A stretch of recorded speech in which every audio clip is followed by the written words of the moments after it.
All right, so for our seminar today, we are talking all about carbs, which if you stay on top of all of the different nutrition fads coming and going, is a really hot topic right now.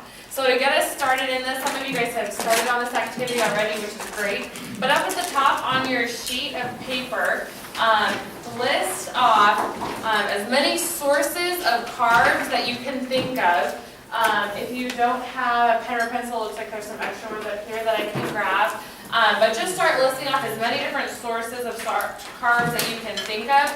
It's on this side of the handout. When you're listing out these sources, you do not need to put white bread, potato bread, marble rye bread, whole grain bread, whole wheat bread. You can just write bread, okay? So we're just thinking of overarching sources of carbs, okay? So I'll give you a minute or two to write down or think of as many as you can. Anybody need a pen or pencil up here?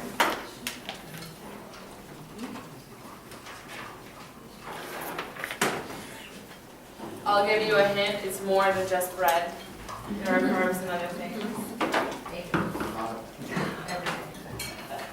Are we talking like a large amount or Any amount. Any amount of carbs.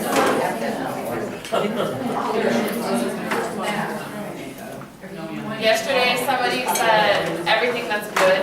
That's what I said. I know, it's good down there.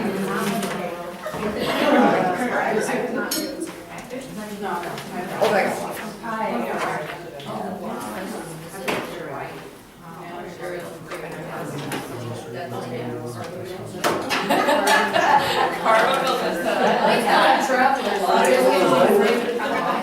Okay, one more minute. This is kind of like categories when you're writing out lists of items. When that ticker is going into categories, my brain just freezes and I can't think of anything.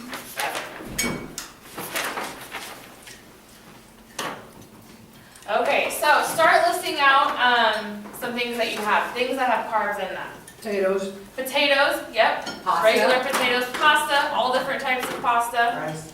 Rice, Yogurt. yogurt, yep, absolutely. Fruits, Popcorn. cereal, popcorn, I heard that. Egos. Oh, yeah, Eggos, waffles, everything packaged, right? Almost anything with flour. Yes, anything with flour, salad dressing, Lunch meat? a little bit. Some of them do. Alcohol. Not here though. I'm not putting that. Right, so you guys get a pretty good grasp of where carbs come from. So that's good. Sometimes when I talk with people and we talk about going on they say, oh, I'm going to go on a low carb diet. They're like, I'm going on one right now, and I look down at their plate and they're having a salad with a baked potato and fruit. It's like, well, you're maybe not eating grains, but that's not necessarily a low carb diet. So first of all, it's just important to remember that when we're talking about carbs, we're talking about more than just bread, pastas, tortillas, and rice, right? There's a lot more to carbs than just those, things that we first think of. So when we talk about low carb or no carb diets, first of all, we have to have an understanding of what that actually means. A low carb or no carb diet means cutting out on those grains, but it also would mean then cutting out on our fruits and our vegetables and our dairy products, because those have carbs in them too. I was talking with Katie yesterday about my uncle, and he goes on and off the Atkins diet all the time. So when he's on the Atkins diet, he pretty much eats cheese all day, every day. And I'm like, well, that's not a healthy diet whatsoever. So we have to remember, what exactly do carbs mean? So let's first just take let's just take a walk down memory lane and try to think of some of those popular nutrition fad diets that have come and gone in the last several decades. What are some that you guys have heard of, seen of, remember, used to be really big, maybe aren't really big right now? South Beach diet, yep, that used to be a big one. Dash, What's that? dash. Dash, yep, and that one's kind of popular still too a little bit now. Think about like in the 70s, everything was low fat, right? Fat was the devil. If you looked at fat, touched fat, anything that had to do with fat, then it was bad, and it was going to make you really fat, right? So we had no fat sour cream, no fat cream cheese, no fat yogurt, no, everything was no fat, right? Well, where are we at right now? Right now we're saying, oh, fats for you are good. Have those healthy oils. Have your regular yogurt. Get those good healthy fats. And that's a lot of times in the food industry how it goes.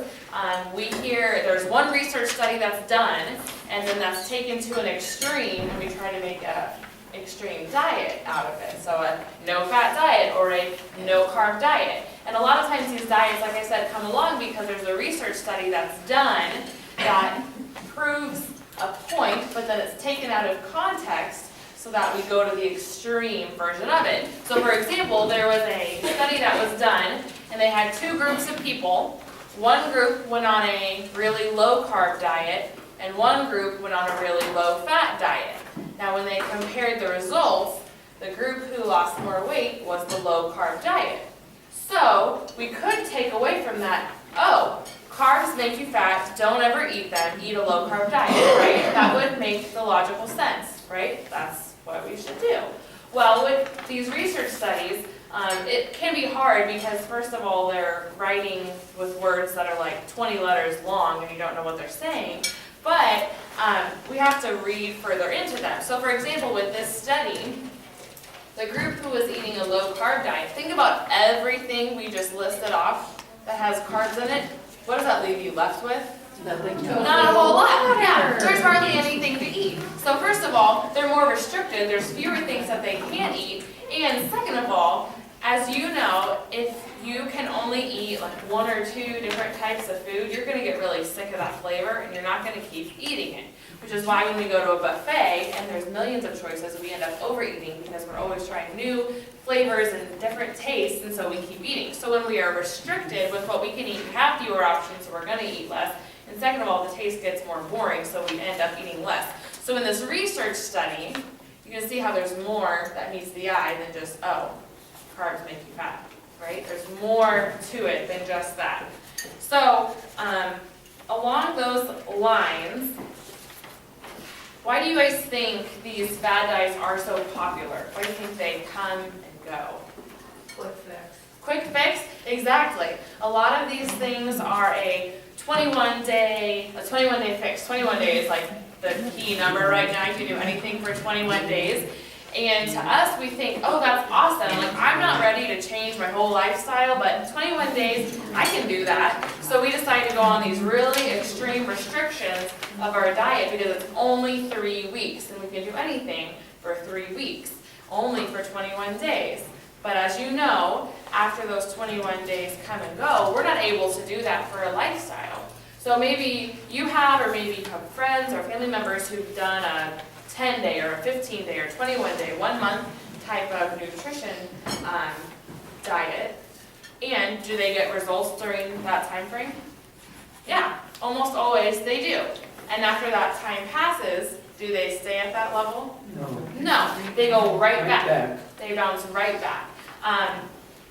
And so that's why it's so important that we just have a healthy lifestyle and a good balance of our diet. I think that one of the reasons that fad diets are so popular is because the generic eat your fruits and veggies, eat lean meats, and eat whole grains, that's just not exciting. It's a lot more sexy to do something like, oh, a 21-day challenge, right? It's just more exciting, it's more enticing. And so that can help fuel those of why we might want to do them.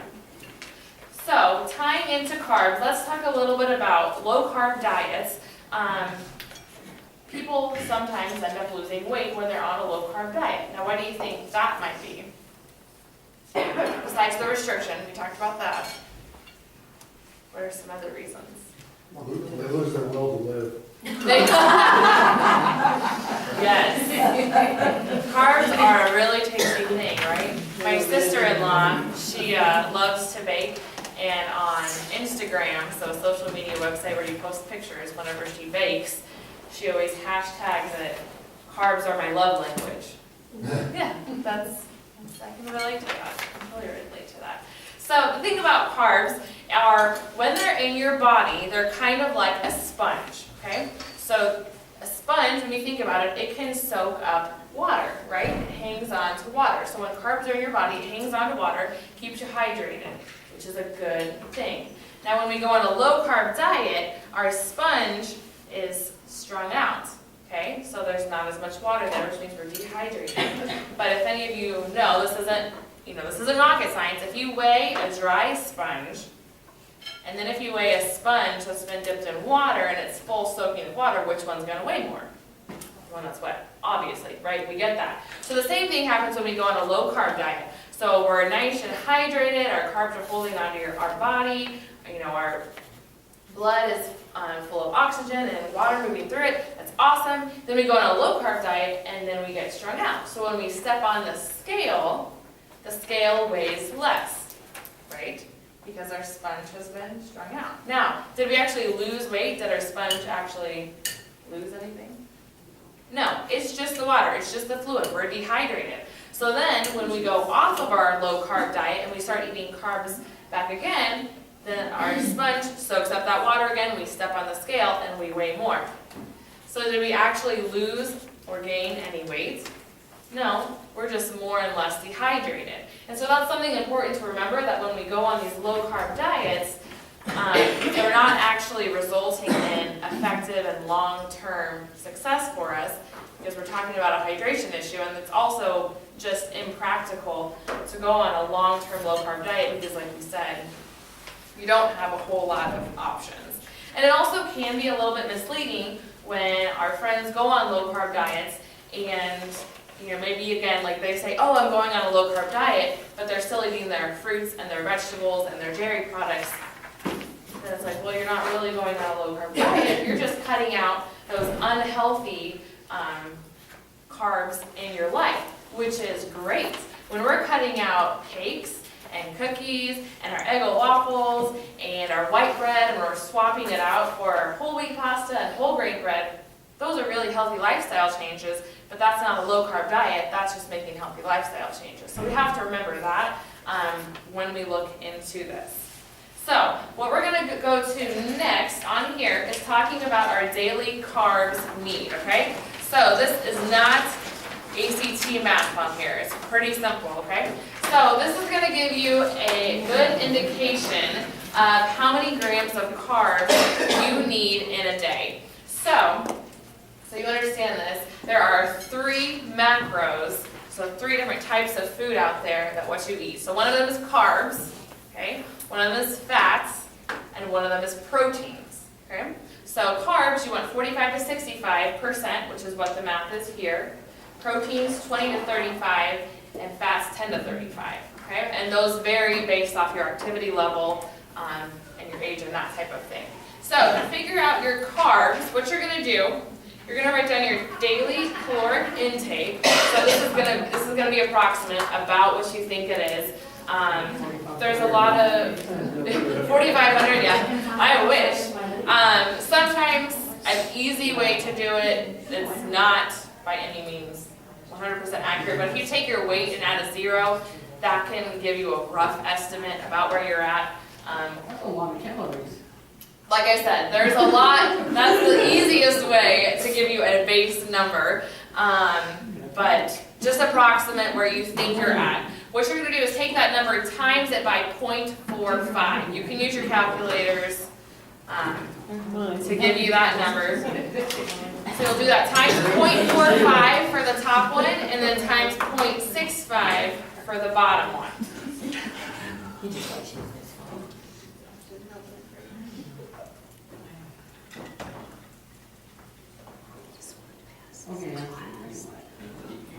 So that number is going to give you how many calories from carbs you should be eating in a day. It's going to give you a range. So mine's 765 to 1105 is the range of calories from carbs. okay? Now, that doesn't mean a whole lot, right? Like, how exactly do you count that? So how we're gonna make this meaningful to you is you're gonna divide that number by 4. So you're gonna take that top number divided by 4, so you put right here, and then that second number divided by 4 for right here. This is gonna give you your range of carbs to eat in a day, okay? I'm not even now. It is, so when you think about it, of your carbs, your proteins, and fats, the majority of your calories should come from your carbs. Carbs are what give you energy. They're what keep you moving. If you have no carbs, you're going to be really lethargic and not have any energy whatsoever. If you haven't lived an active lifestyle, you really need those carbs to keep you moving. So when we have this range of 45 to 65%, if you're somebody who's more active, you're going to be closer to the 65%. Whereas if you're somebody who's a little bit more sedentary, you're going to be closer to the 45%. Okay? Now, what did you say? After we got our totals to do that? After you got your 2 totals here, you're going to divide both of those numbers by 4. And that's what we're gonna put down here? Yes. Yep. So my range is 191 to 276. If you have a number that's like way wacky off of that, then we can What's your number? help you with your math. Mine's 191 to 276. That's how many carbs I need a day? That's grams of carbs per day. Yep. So remember when we talked my about doctor that? Send a no. So when we talk about carbs, remember that doesn't mean that we're eating 200 grams of potatoes per day. But we cut it.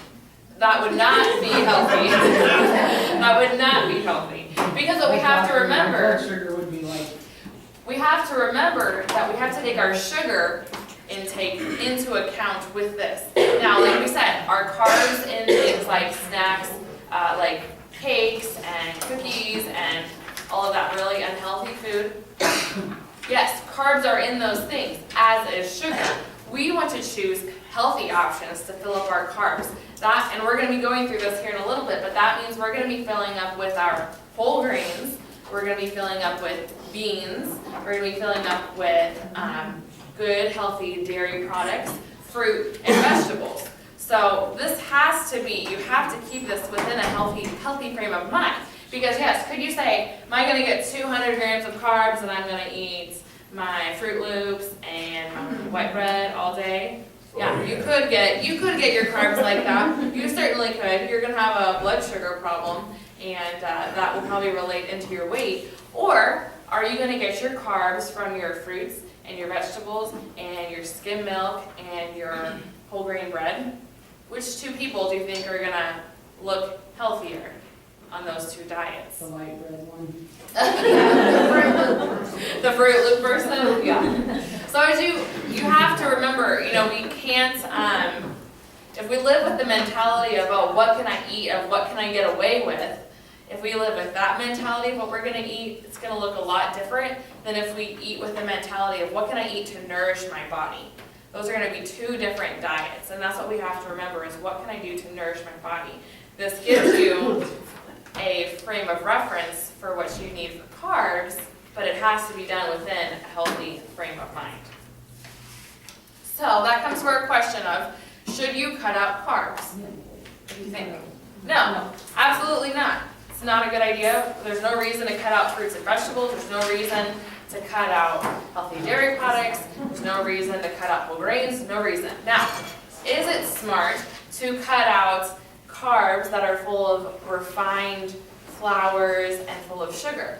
Yeah. Yes, absolutely. Because when we come to carbs, like we've been talking about, you have your simple carbs, which are things like your Fruit Loops, your white potatoes, things that also have a lot of sugar in them that are broken down really quickly by your body. They give you that energy right away, and then you lose it because it's full of sugar. And then you have your complex carbs, so things like your sweet potatoes and your whole wheat tortillas and your oats and your beans. Those types of things are complex carbs, which means that it takes your body longer to break them down, which means that it fuels your body and keeps you full longer and doesn't make your blood sugar spike up and then come back down. So it's not a good idea to cut out those complex carbs. So what we're going to do next is I want you to here where it says what are the most recent carbs you ate, write down the last 5 or 7 or so that you ate, healthy or not healthy, doesn't matter. Today? Yep, today, most recent ones, or the most common ones, just get a list going. Hard time knowing what, like fruits and vegetables have carbs, Pretty much all of them. don't have carbs. So if we list them all, then. You can just write fruits, vegetables. You don't have to write specific banana, apple. Yeah. So I saw some people had mashed potatoes at lunch today, so that would be a most recent one, right? Maybe you had a cereal for breakfast this morning, I had that. gravy.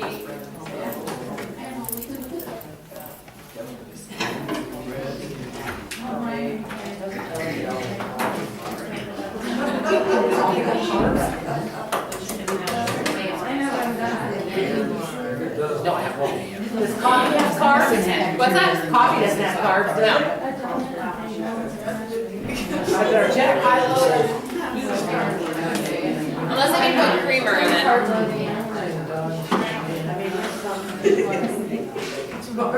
Okay, so let's go through these.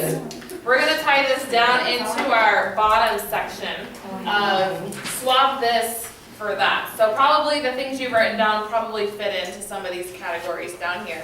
So what this is talking about is how can we take those refined grains that we eat and what are some healthier options, some healthier carb options that we can make? Simply by making that switch of choosing complex carbs, those healthier carbs, over the less healthy carbs, that is going to lead to a healthier lifestyle.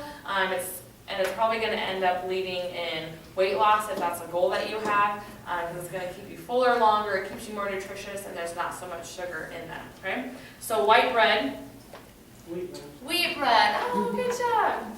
So that's a pretty easy switch, pretty easy to understand swap to make, but Depends on your wheat bread. when it comes to wheat bread, marketing companies in the grocery store are really good at making us think we're eating something healthy when we're actually not.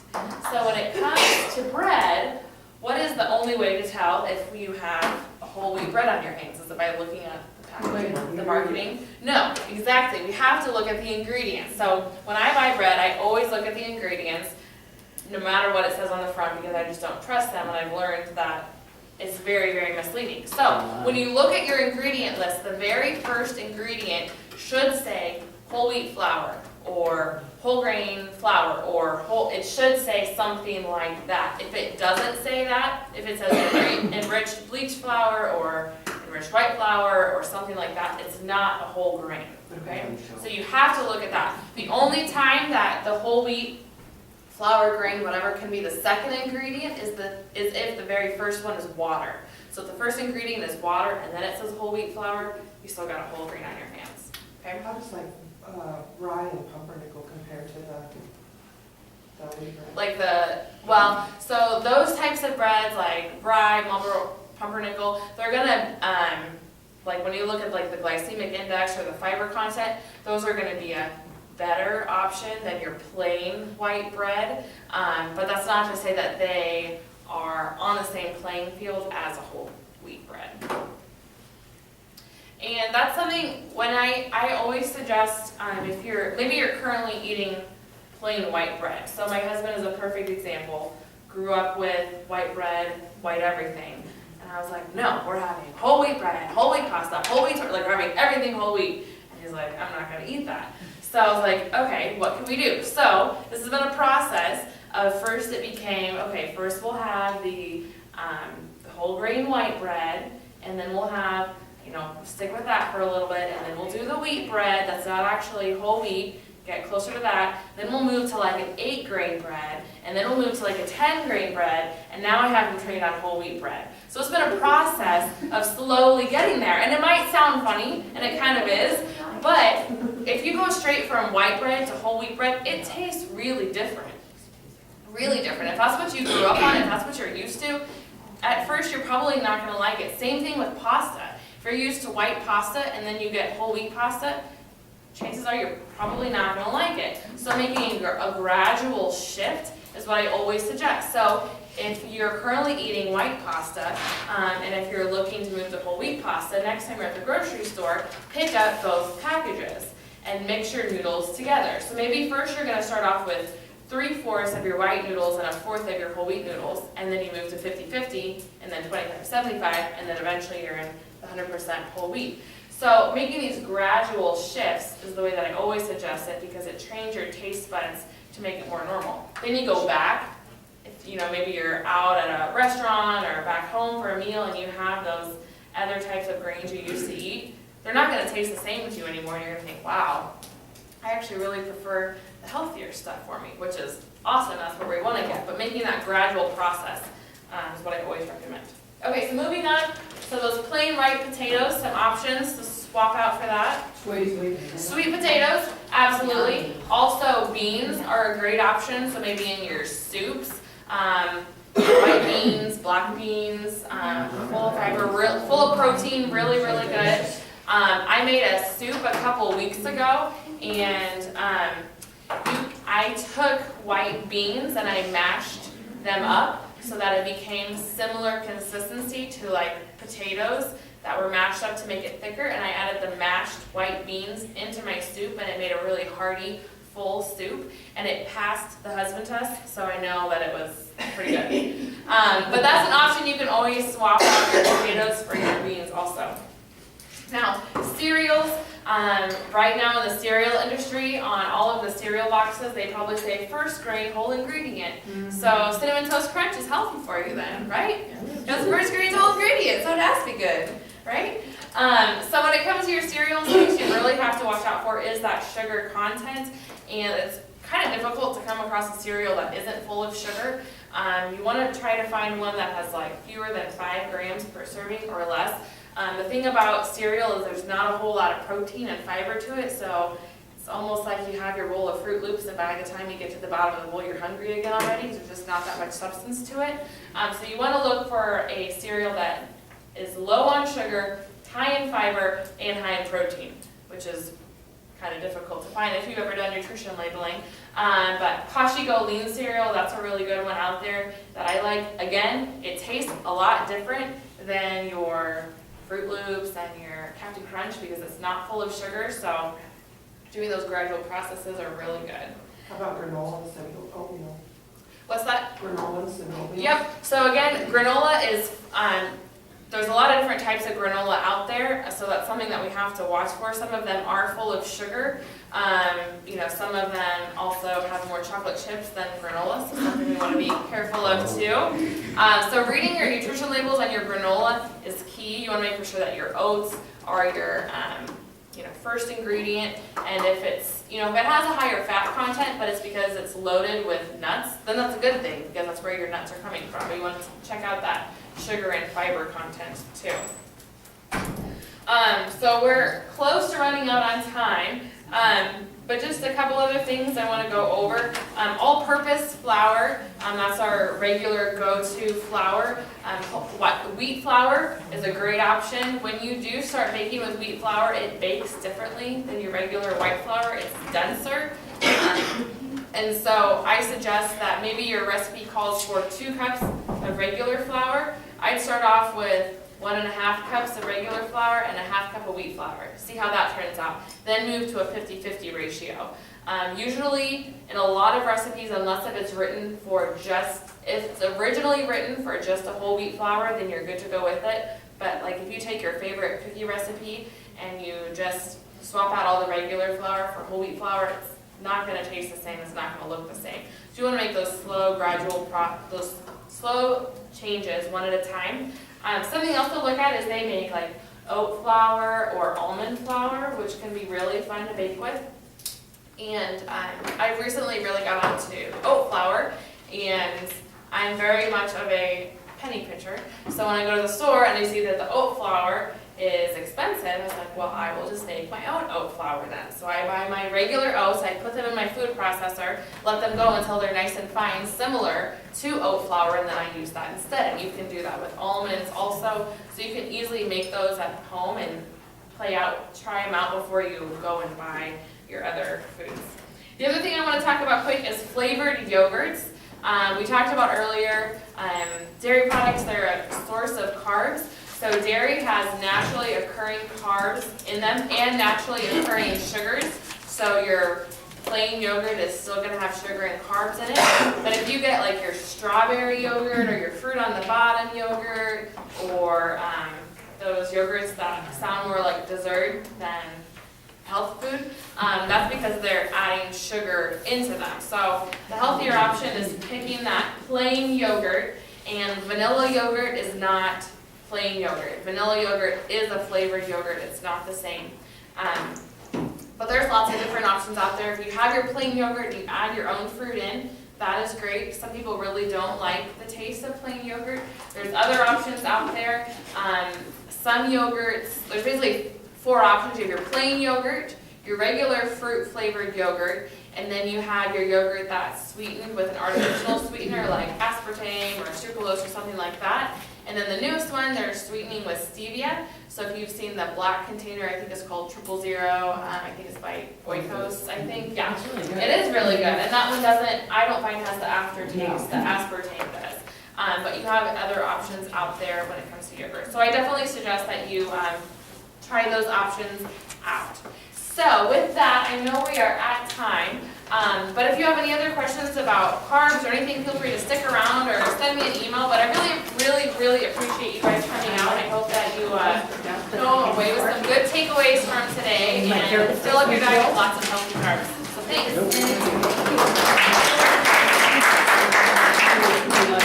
That was a love one. Thank you. Sorry. If I did? No, I thought it was just a little button. What is it?